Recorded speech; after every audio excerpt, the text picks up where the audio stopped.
up, YouTube? I gotta admit, it's kind of a hard day. We're 8 weeks out, and I plan to work out pretty late in the day. It's 4:49 p.m. Normally I go to the gym by 8 a.m. I'm really feeling it. The body's feeling heavy. I don't have too much energy right now. I feel like my brain is just so slow. Like I just want to chillax the whole day.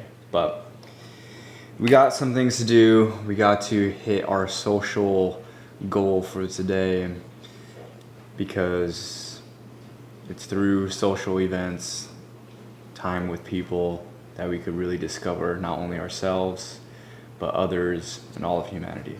With prep, I feel like a lot of people say they are short-tempered or not very patient, and so I've been doing my very best to apply patience in my day, and how I've been doing that is to find the positivities in everything, really. And I started very early in the day. For example, when I wake up in the morning, I look out the window and really channel in the energy that the sun gives, and honestly it makes me grateful. It reminds me of the times where I was having dark nights and I was very hopeless and lost, but when the sun would come, it would truly remind me of the Savior. For those who are new here, I don't really talk about it too much, but I do have a very strong Christian faith, and that's something I strive to apply every day. Another thing too, I used to not be super good in prayers. I will pray every day, but I feel like it was very repetitive, and so my friend got me this gift for my birthday, and they're Buddha beads. And so what I've been doing is I've been using these to pace myself in prayer.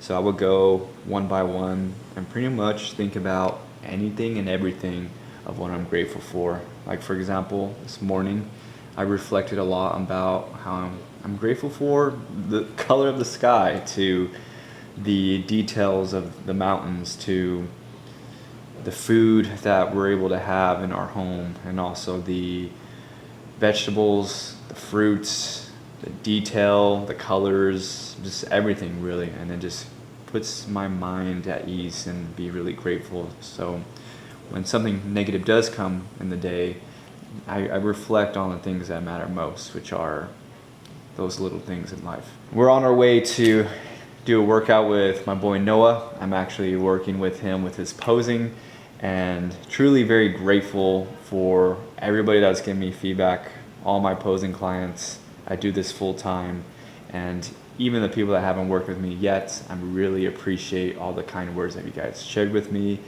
My goal is to bring as much value to you guys so that you could better your experience for your show day. So let's go get it. My videographer got me a birthday gift. You know, this makes me think about, because we're gonna watch SpongeBob after we do this video, makes me think about the SpongeBob episode. Well, actually not the birthday one. I'm thinking about I watched the Valentine's episode recently, and then when SpongeBob was just like, hey, I got a gift for you, and he's like, oh, what is it, this? And it's like, not what, a handshake. He's like, the whole day.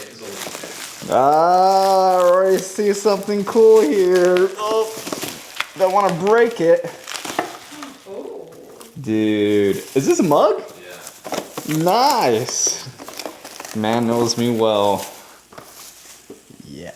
Oh my gosh. Wait, show it to the camera. And my boy Griffith Oh, that's so cute. is on there. That's sick. You know what's kind of funny? Because Paige and I were talking about how I need to get a mug because I always use hers. Thanks, man. Yeah, sure thing. Appreciate that.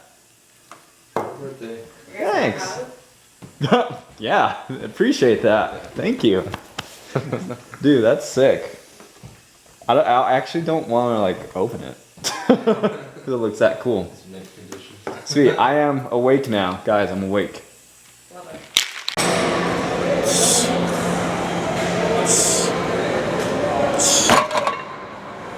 Oh, you. Easy moment.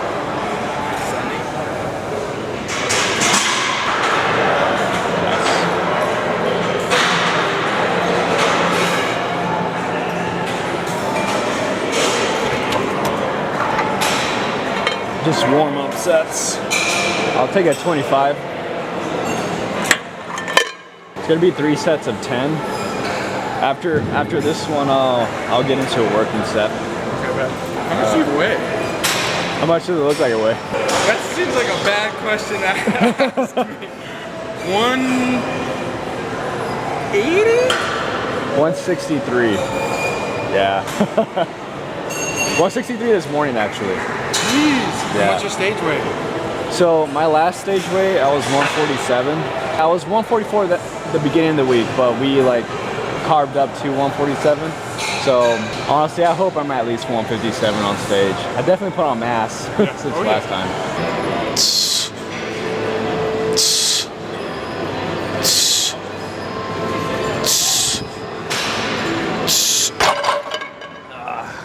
Good warm up.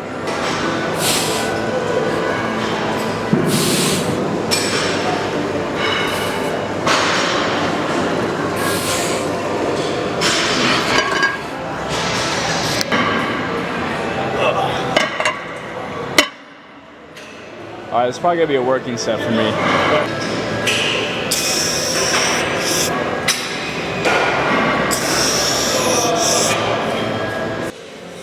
One more, brother, come on.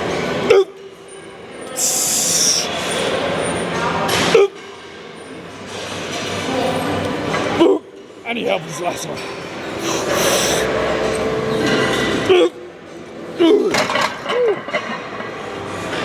Thank you. All right. All right, let's go to failure for this.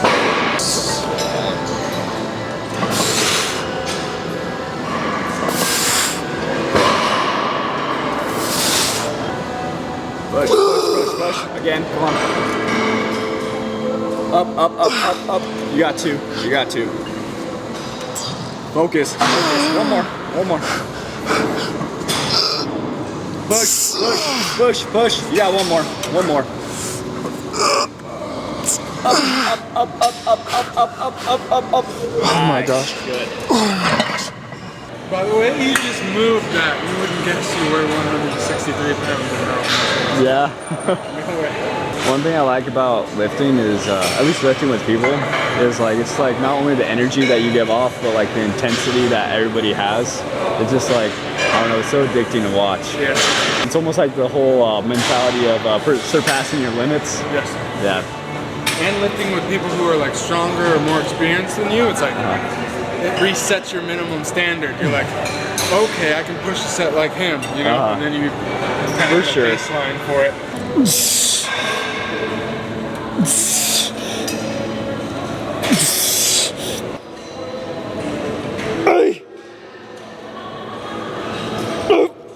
Okay, one more. Come on, man.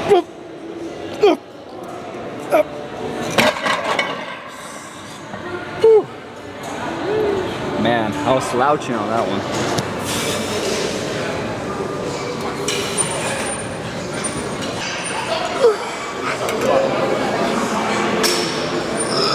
Push, push, push, push, push, push.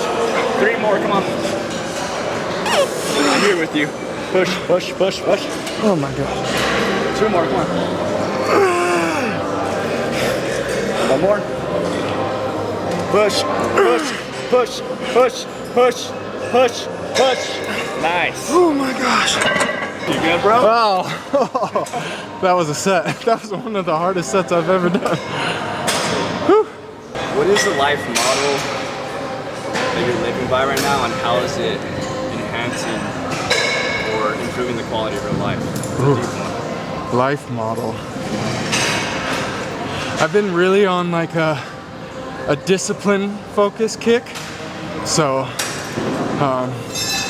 setting daily goals and making sure I cross those off, or as many as I can. And it's been progressing my life because it's like, it's helped me gain confidence. That's a big thing that I've struggled with, is lack of confidence, whether it's looking in the mirror or whatever it is. But it's like, now that I have these little daily wins and these things that I know I'm gonna do, I can kind of rely on myself. So I think that discipline has attributed to my confidence now, so. It's not an easy thing, dude. Yeah, I kind of lived most of my life just winging it, you know, and no structure is just the recipe for disaster, if you ask me. All right, let's go get it.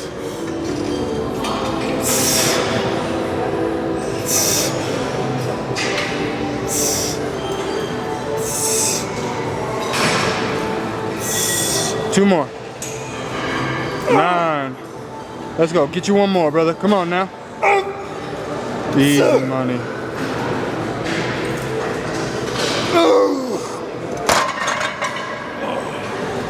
So Noah's moving. He's been here for how long have you been here? 3 years. 3 years? Yeah. And I barely just started meeting, talking. Yeah. Shoot. Been here for 3 years, going back home just to have a hard reset, yeah? Yep. And I know how it is, because like, at least for me personally, I feel like I've been healing from a lot of like my traumatic experiences. I shouldn't even call it that, because to be honest, I had a good childhood. Like there's a lot of blessings behind the scenes. It's just I've overlooked them and focused more on the negatives. But I've really found a lot of self-discovery for myself the last year, and I'm sure Noah has for like 3 years. And going back home is something I would look forward to these days, because before, being a little brother, going to see my older brothers who are set in their careers, like I always felt intimidated. I felt like, oh, I'm not doing anything with my life.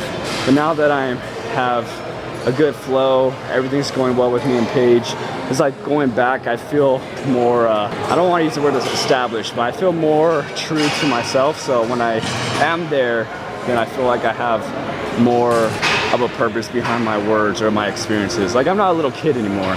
For so long, I used to think I was just this little kid who would follow the advice of my siblings, but no, I'm an adult now. I'm like, gonna hit 30 in a couple years. It's like, I've gained the experience, and I would say Noah can attest to this, that, I mean, we can't let our past hold us back, but let it fuel us to become better individuals. Words of wisdom by Josh right there. Buy my programs, I was kidding. This guy's too strong. Like, 3 more, come on. 1 more. Nice. Sick, dude. I feel like you're gonna have a deeper question than I did. I do. I mean, they're okay.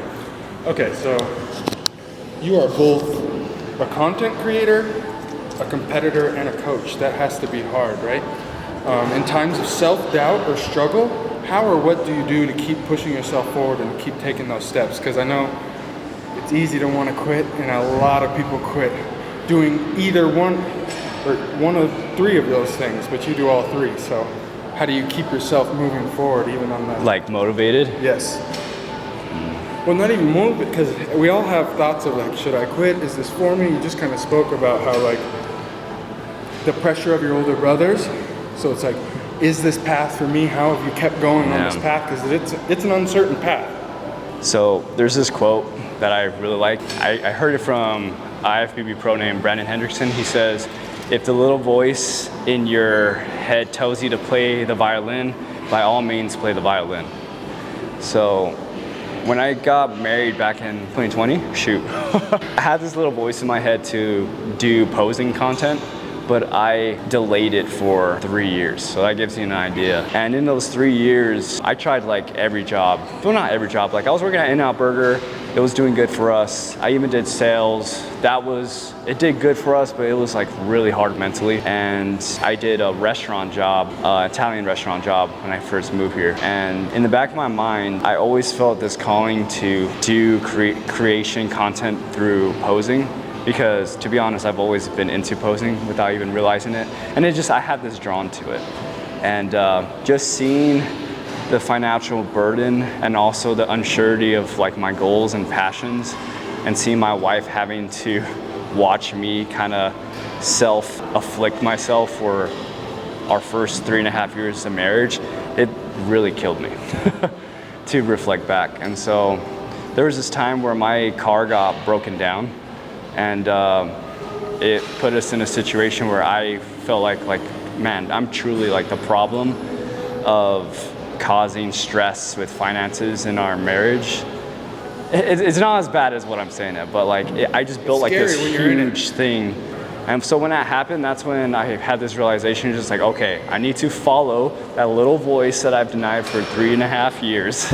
So let's run with it. And I started posting, and within 8 months of time, I've built up a big enough clientele where I could live in a really nice neighborhood, and we're just doing great. And so what makes me or keeps me going or motivated is I look back to that dark time and those times where it was really hard for Paige and I, and now is the time where I'm just kind of like putting the responsibility, like I'm her husband, I'm someday gonna be her father, like I need to step up, not let myself not destroy myself every day and pursue what I'm meant to do. So does that answer your question? Yeah. Okay, so Yeah. It's a passion for you. yeah. It took you 3 years to finally say, okay. I know I need should to have do this. listened forever ago. I see your stuff popping off someday. See, this is crazy, how you're just talking about this, your coach. It's kind of, like now listening to you talk, it's kind of been my journey too, because I've tried to lift for like the last 5 years, and I would go for 2 months. quit Yeah. it.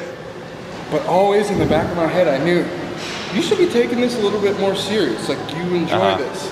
But whatever it would be, I would fall off.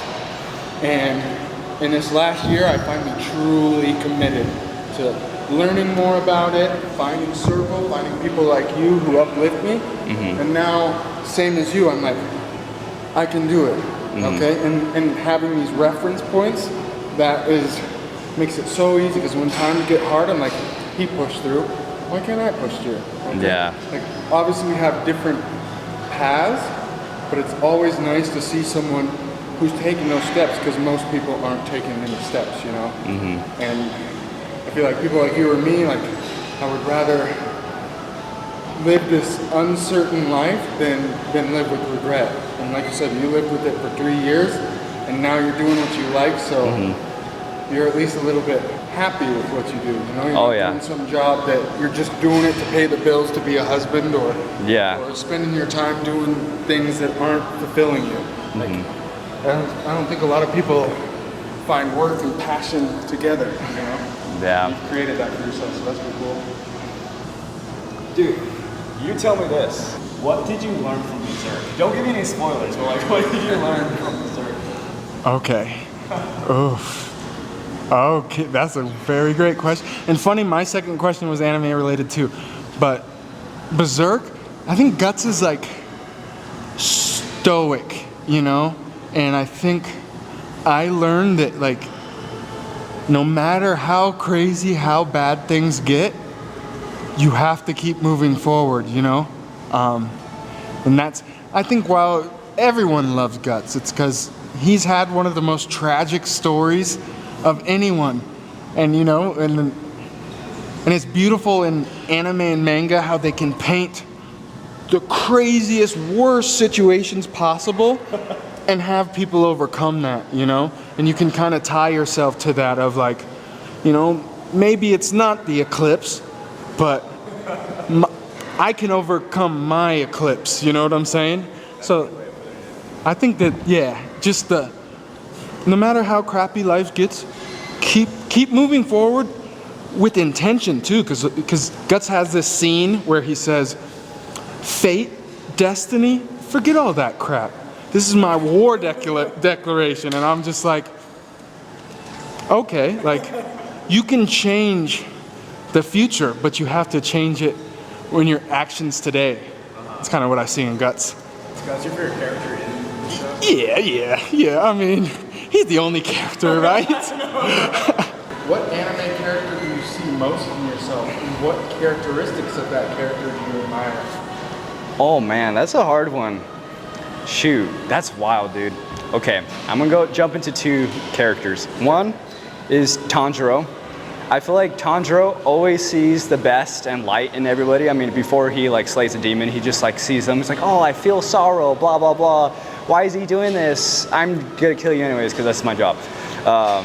That's how I've been So on Instagram, I've been getting a lot of like hate comments because the stuff I do, the way I post is cringe, or I'm not big enough for muscular division, just like random stuff. And so to deflect that, I try to bring into new light because everybody has some sort of like good behind them all or inner greatness. And so I look at their accounts just because when I get some sort of like hate, I'm just like, shoot, like what's going on behind the scenes? I really hope everything's okay.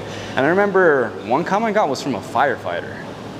And to be honest, like I admire firefighters just because I actually looked into doing it. My path obviously didn't lead me there, but just like I remember doing research on like their schedules and everything, and how they're away from their family and how intense it is and the things they see. Same with law enforcement, just like officers and everything. So when I got a comment from a firefighter, I like told him like I admired the work he did. So that's how I apply anime in my life in a sense. And but another character I like is Killua from Hunter x Hunter.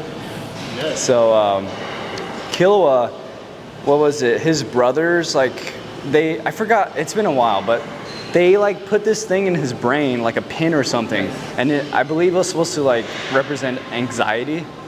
And it was up to him to like notice that and just pull it out, and his anxiety was gone. He was able to tap into his nen better, if I remember correctly. And so that's how I feel like I could relate to Killua in a way where it's just like for so long I've held myself back, and I had to really just like pull out that nail that was in my brain for me to like move forward and see my potential. And I would say Gon too, because is it Gon or Gon? Gon? Okay. I believe they say Gon in the dub.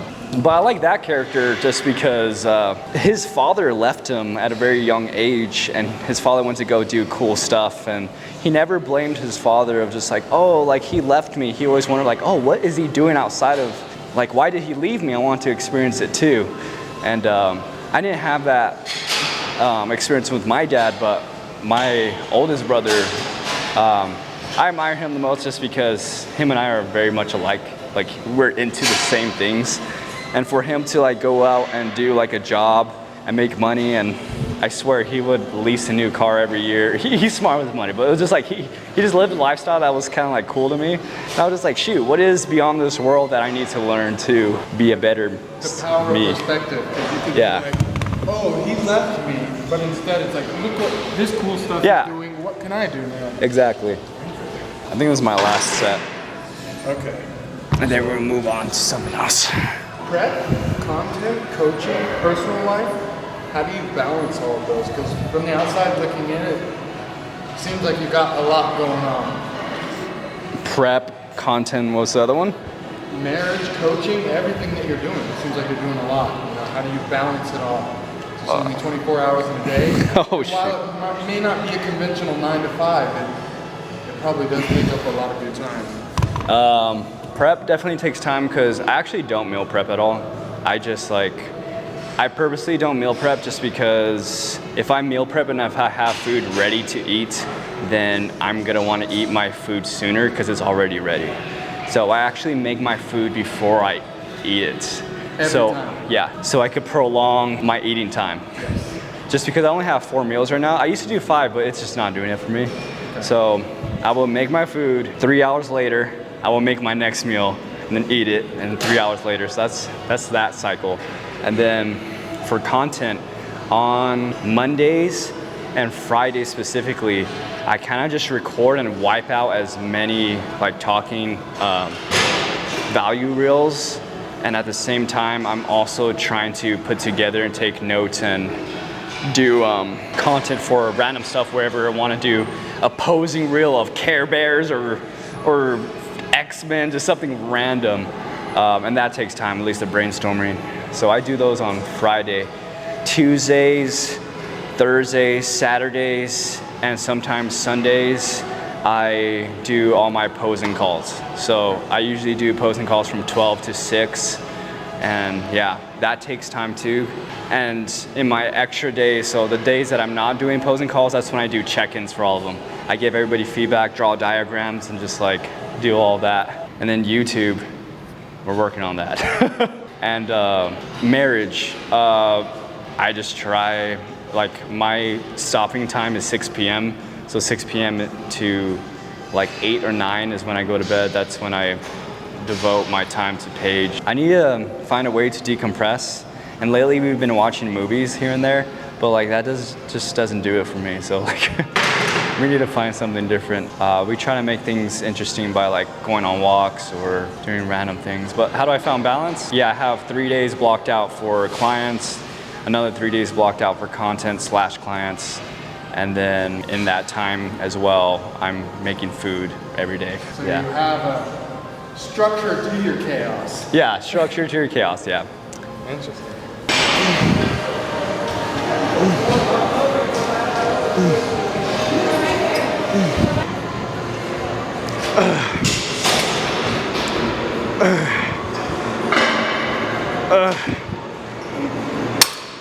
Oh, man. All on the rear delts, man.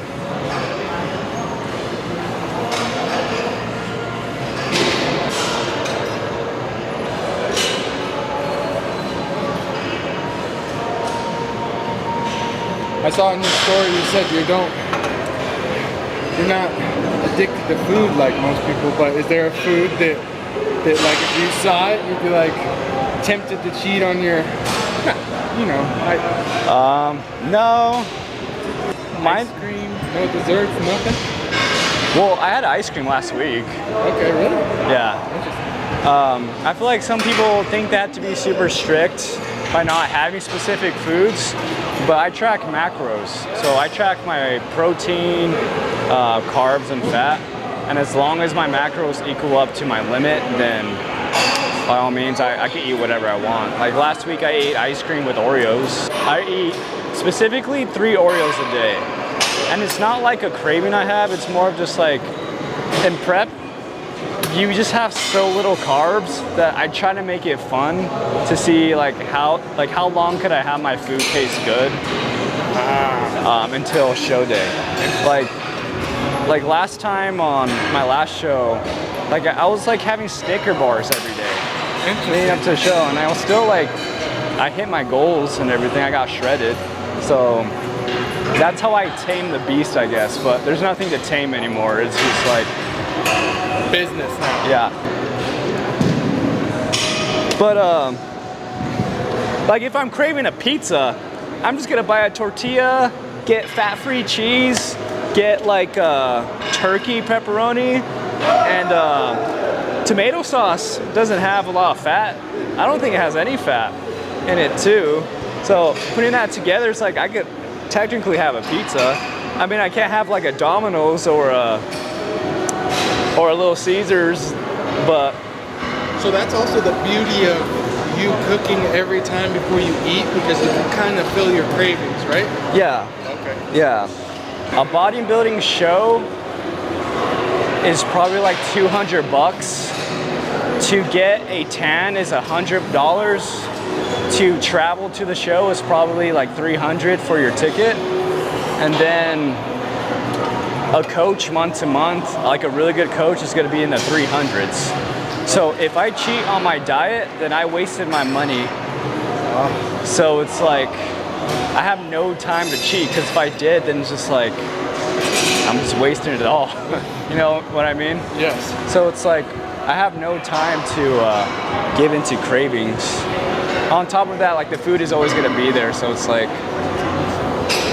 yeah. You just put me onto a whole new perspective, brother. Really? Yeah. I feel like, I don't know.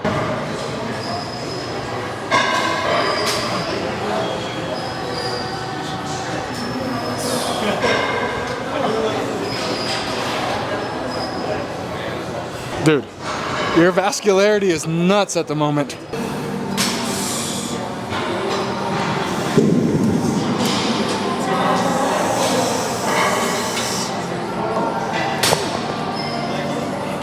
I'm gonna get cut somehow, and then it's gonna drop on this little thing, and the The- page is gonna disappear. Oh boy. The eclipse is happening. T-minus 8 weeks.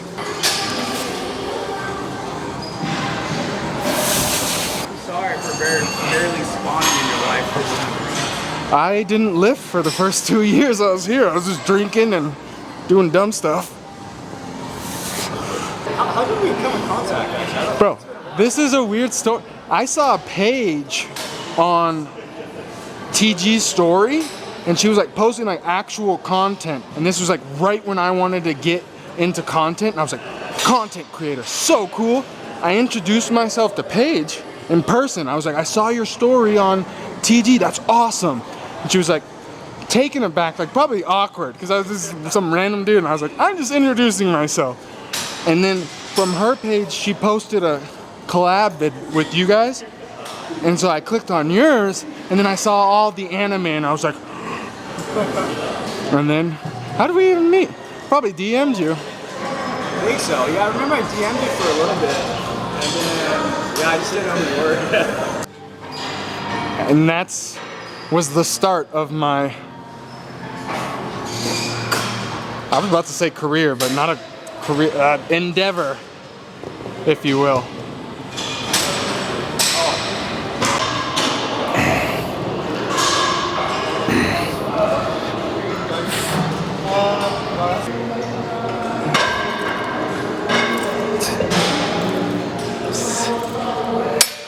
Technically, I'm not proud to share this, but my first anime, it was Dragon Ball, but I didn't even know Dragon Ball was like an anime. It was just like, it was just on, it was just the king, right?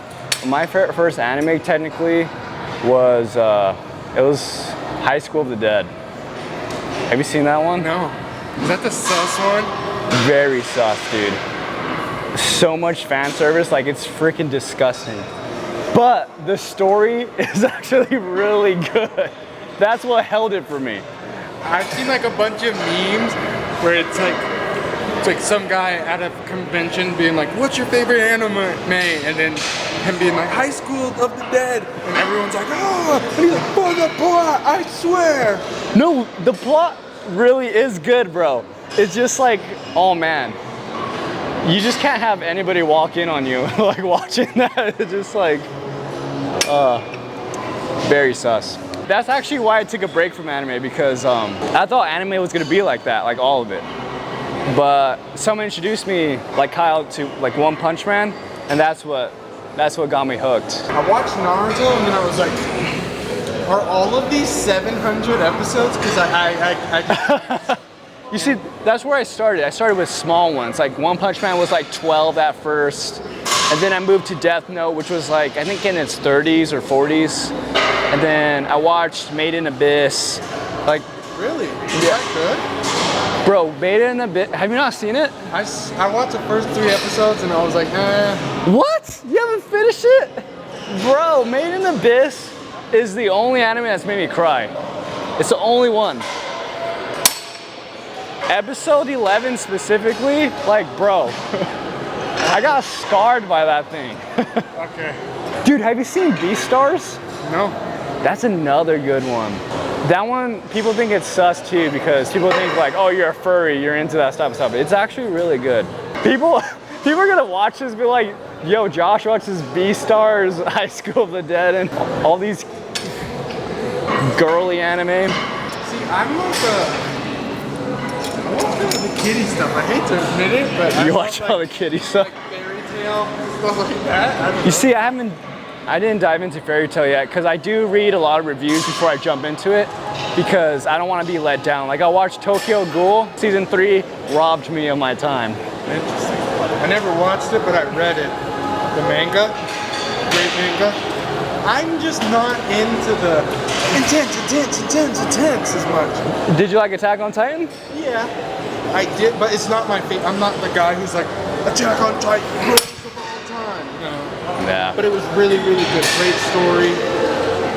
But I just kind of, I like to laugh and smile and giggle. More than I like to be like, my life is a lie, what the heck is going on? And you read Berserk, what the heck? I was going through a really tough time, okay?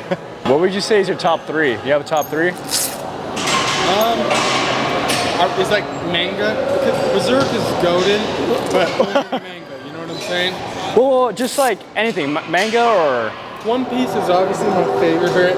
One Piece? One Piece, Hunter x Hunter, My Hero. Dang. For anime. Mine's is definitely Hunter x Hunter's first. I'll just throw Berserk in there. And then third is probably Vinland Saga for me. I haven't seen it. You haven't watched that one? No. That one goes pretty deep. We actually watched this together. Yeah. Just The second, I think it was the second last episode, it got so deep where I like sat there and was just like, dang, like I just witnessed the beauties of life. And in the video, any last words? That sounds like you're about to die. Hey, thank you, Josh. That was fun. And thank you, Kyle, behind the camera. Absolutely. Good times. Sick. You guys have a good one. Go out and destroy your goals.